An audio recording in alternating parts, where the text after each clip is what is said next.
আসসালামু আলাইকুম। Naim organic agro নিরাপদ খাদ্যের প্রতিশ্রুতিতে সবসময় অঙ্গীকারবদ্ধ।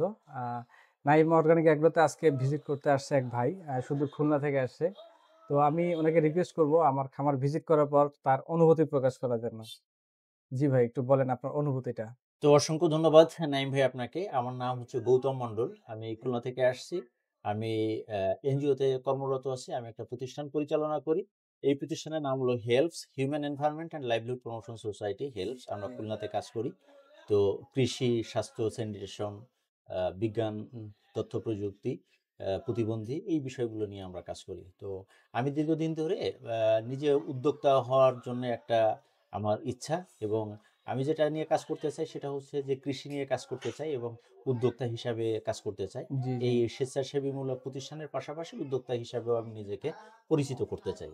তো আচ্ছা সেই ভাই। জায়গায় আমার যে উদ্যোগ, আমার শুরুতেই উদ্যোগ হলো কৃষি নিয়ে। যেহেতু এটা আমার আ বংশ পরম্পরায় আসলে আমরা কৃষিতে আছি। আমার বাবাও একজন কৃষক ছিলেন। আমিও কৃষির সাথে দীর্ঘদিন ধরে কাজ করি। ২০০৩ সাল থেকে আমি এনজিওতে কাজ করি।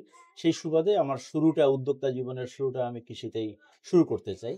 তো আমি কৃষিতে শুরু করার জায়গায় আসলে ১ম এই চিন্তা করেছি যে আসলে কৃষির অ্যা ১ম অংশই হলো মাটি।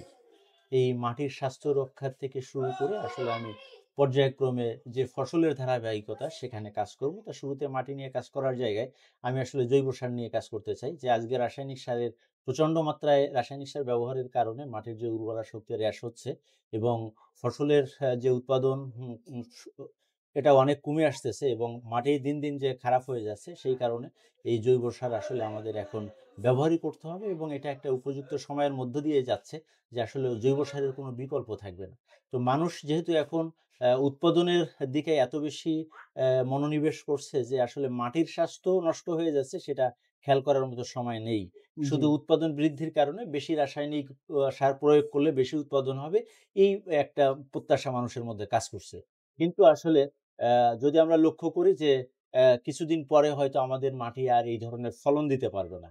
তখন জি, কিন্তু আমাদের এই জৈব সারে ব্যাক করতে হবে। জি, তো জি। এই জৈব সার নিয়ে কাজ করার জায়গায় আমি বিভিন্ন ভিডিও দেখার চেষ্টা করি। YouTube এ আমি বিভিন্ন ভিডিও দেখি যে আসলে ভার্মি কম্পোস্ট বা ট্রাইকোডার্মা, কুইক কম্পোস্ট নিয়ে আসলে কারা কিভাবে ভিডিও দিচ্ছে এবং কোথায় কি ধরনের এই ধরনের কার্যক্রম বাস্তবায়িত হচ্ছে।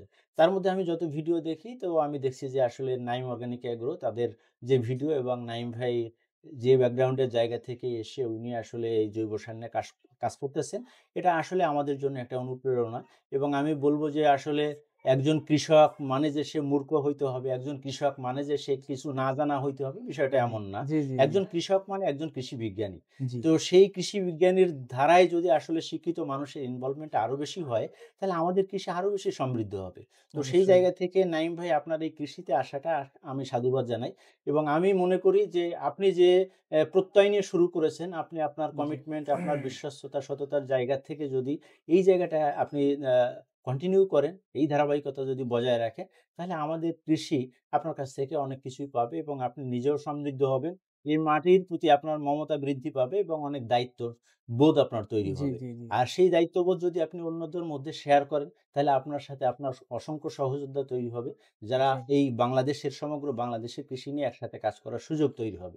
জি, আমিও ঠিক সেরকম একজন উন্নয়ন কর্মী হিসাবে আজকে আমার একটা উন্নয়ন সংস্থার পাশাপাশি উদ্যোক্তা হিসাবে কাজ করার একটা ঐকান্তিক বাসনার জায়গা থেকে এই শীতের মধ্যে আপনার কাছে আসা। তো জি। আমি ঘুরে দেখলাম যে আপনার যে কর্মকান্ডগুলো, সেই কর্মকান্ডের মধ্যে আপনি যেটা ভার্মি কম্পোস্ট শুরু করেছেন, বাংলাদেশের অসংখ্য জায়গাতে আমি এই ভার্মি কম্পোস্টের প্লান্ট ছোট পরিসর থেকে শুরু করে কমার্শিয়াল প্লান্ট যেগুলো আছে, জি। আমার বহু দেখার সুযোগ হয়েছে বিভিন্ন জায়গায় কাজ করার সুবাদে। তো দেখলাম যে আসলে লো কস্ট টেকনোলজি এবং একটু ইনোভেশন এর জায়গায় আসলে আপনারটা সত্যি একটি অভিনব একটি প্লান্ট যেটা জি, অনেক বেশি টাকা খরচ করে অনেক বেশি ইনফ্রাস্ট্রাকচার ডেভেলপ করে করলেই যে সেটা একটা বৃহৎ কিছু হবে, বিষয়টা এরকম না। আমার আসলে ব্যয় এবং আয়ের সাথে সঙ্গতি রেখে প্রফিটটা যেখানে বেশি, প্রযুক্তিটা যেখানে সমৃদ্ধ এবং এই ধারাবাহিকতাটা যেখানে আসলে বেশি সম্প্রসার করা যাবে, সেটি আমার কাছে একটু অন্য বড় চ্যালেঞ্জ এবং আমি মনে করি এটা আমার জানার একটি বিষয়। আমি অনেক জায়গায় দেখেছি ভার্মি কম্পোস্ট বিভিন্নভাবে করতেছে, রিং এ করতেছে, চারিতে করতেছে।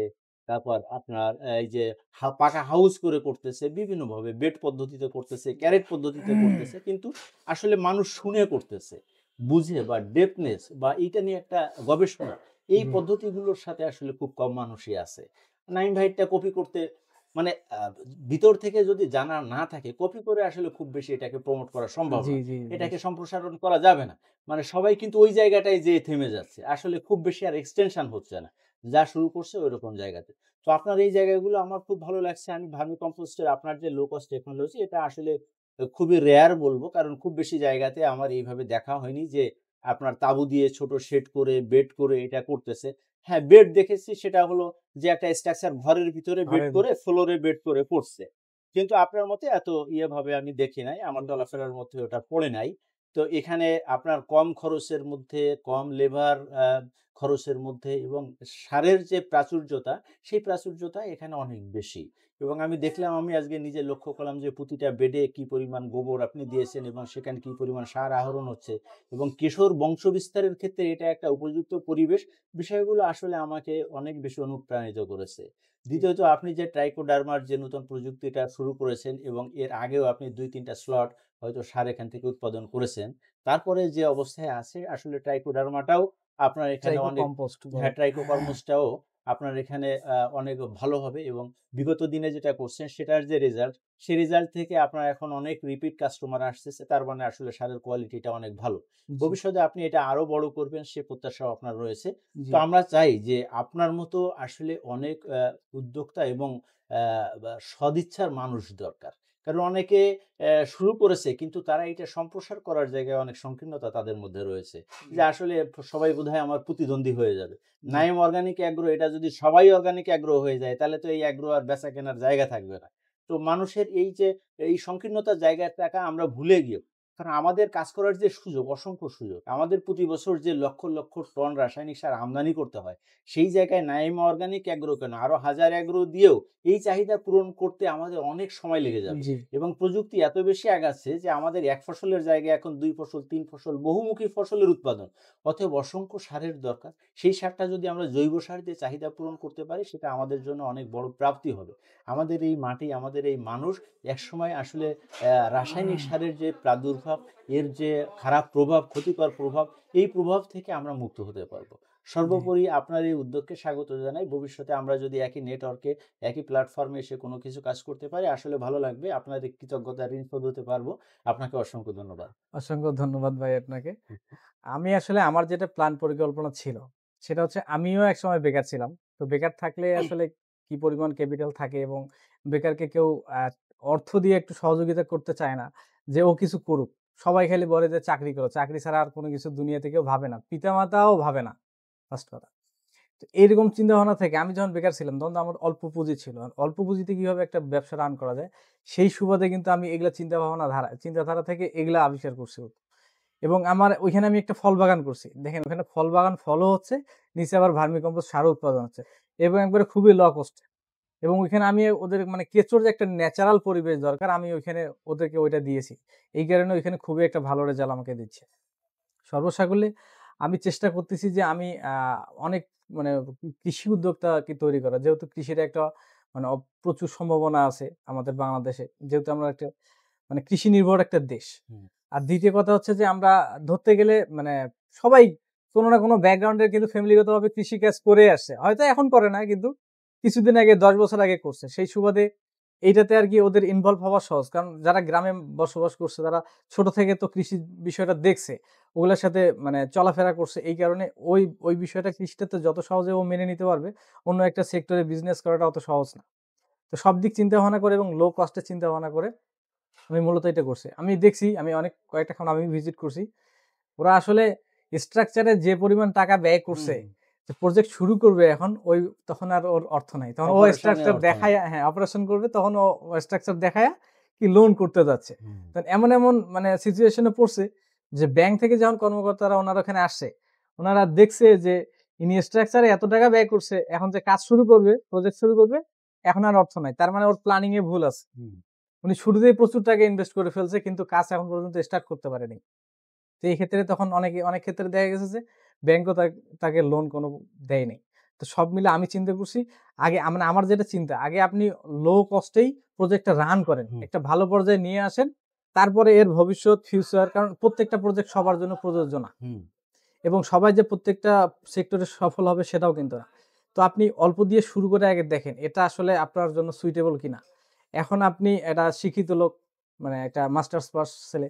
এখন আপনি কেঁচো বা গোবর এগুলা নাড়াচাড়া করতে পারবেন কিনা, আপনার দ্বিধায় মানে ভিতরে আসবে কিনা। এখন বড় করে আপনি স্ট্রাকচার তৈরি করলেন, পরে দেখা যাচ্ছে যে না এটা আপনার রুচিতে বাড়তেছে। হুম। তখন যেয়ে দেখা যাবে কি আপনার পুরোটাই লস হলো। এজন্য আপনি অল্প দিয়ে শুরু করেন, যদি আপনার সুইটেবল মনে হয় বা আপনার সাথে এই প্রজেক্টটা যায় বা এই সেক্টরে আপনার ভালো মনে হচ্ছে যে একটা ভবিষ্যতে আপনার সেক্টর ভালো হবে। সেক্ষেত্রে আপনি তখন বড় ইনভেস্টে গেলেন। কিন্তু তার আগেই যদি আপনি বড় ইনভেস্টে করে ফেলেন সেক্ষেত্রে তো লস ছাড়া আর কিছু হবে না। তো অনেক কিছু চিন্তা ভাবনা করে আমি মূলত এই সেক্টরে আসছি এবং এই প্রযুক্তিগুলো আরকি এপ্লাই করছি আমার নিজের ক্ষেত্রে। আমি কারণ ওই বড় পরিমাণ ইনভেস্ট করার মতো ক্যাপাসিটি আমার ছিল না। তো এখন আস্তে, আস্তে আল্লাহ দিচ্ছে হচ্ছে, মোটামুটি এখন একটা ভালো পর্যায়ে আছি। তো সব মিলে আমি আরেকটু রিকোয়েস্ট করব হুম। আমার উপসহকারী দাদাকে, ওনার একটু মতামত বা আমাদের যে আলোচনাগুলো শুনলো এনার পরিপ্রেক্ষিতে উনি আসলে ওনার কি মতামত, উনি কি বলতে চাচ্ছে, ওনার কাছে একটু আপডেট নিব। ধন্যবাদ। মূলত যে আমাদের গৌতম দাদা খুলনা থেকে যে আসে, ওনাকে স্বাগত।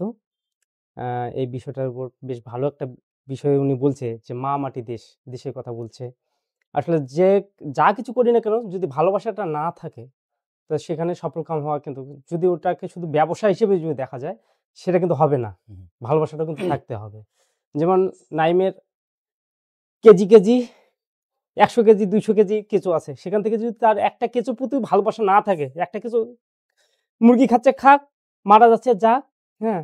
যদি এটা মনে করে সবটাকে মানে প্রতিটা কেঁচোকে গুরুত্ব দিতে হবে। এই যে একটা ভালোবাসা, যে একটা কেঁচো থেকে তার কে আসতেছে, এই যে ক্ষুদ্র জিনিসটাকে যদি গুরুত্ব দেওয়া যায় এবং এই যে ভালোবাসার জায়গাটা যদি তৈরি করা যায়, আসলে সফল হওয়া যায়।